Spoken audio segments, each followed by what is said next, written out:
जनाब हाफिज कारी मोहम्मद इरशाद अहमद साहब जो फुलकौल से ताल्लुक रखते हैं,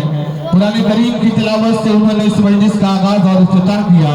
बिलाशुबा कुरान करीम की तिलावत वो पेश कर रहे थे तो मैं ये चाह रहा था कि उनसे गुजारिश करूं कि पढ़े जाओ कुरान पाक एक मखसूस लहजे में,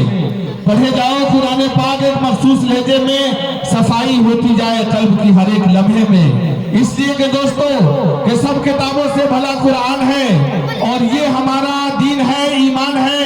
और है तिलावत इसकी बरकत का सबब जिसमें जब तक हमारी जान है। हजरत सामीन कराम, ये वही कुरान करीम है जो पूरी दुनिया इंसानियत के लिए सरचश्मे हिदायत है और ये वही कुरान करीम है कि जिसने सिर्फ चंद महीनों के अंदर इस और चंद सालों के अंदर इस पूरी दुनिया के अंदर एक ऐसा इनकलाब बर्पा कर दिया कि जिसको देखकर और सुनकर पत्थर दिल मोम और पथरीली आंखें सवारी करने पर मजबूर हो गई।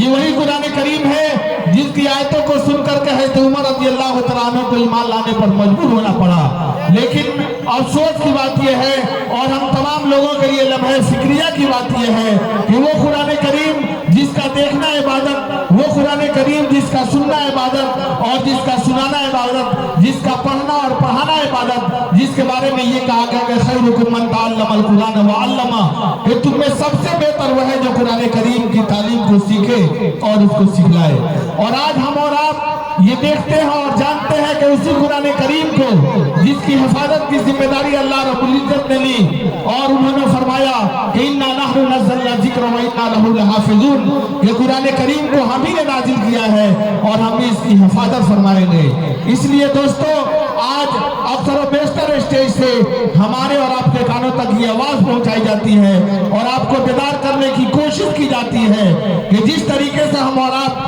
अपने बच्चों को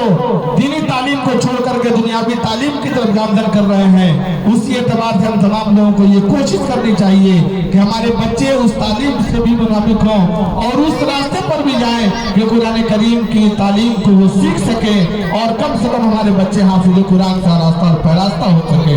आइए हजरात, अब इस कारवा को आगे बढ़ाया जाए और चूंकि हम और आप ये जानते हैं कि रब्बे ज़ुल जलाल की किबरियाई और बड़ाई के बाद इस पूरे कायनात के अंदर अगर कोई भी शख्सियत है तो मोहम्मद मुस्तफा सल्लल्लाहु अलैहि वसल्लम की ज़ात ग्रामी कदर है। तो मैं ये चाहूंगा कि न दुनिया की जाहो हसम चाहते हैं और फकत इश्क शाहे उमम चाहते हैं, वो झूठे हैं दावाए इश्क नबी में जो गैरों का नक्शे कदम चाहते हैं।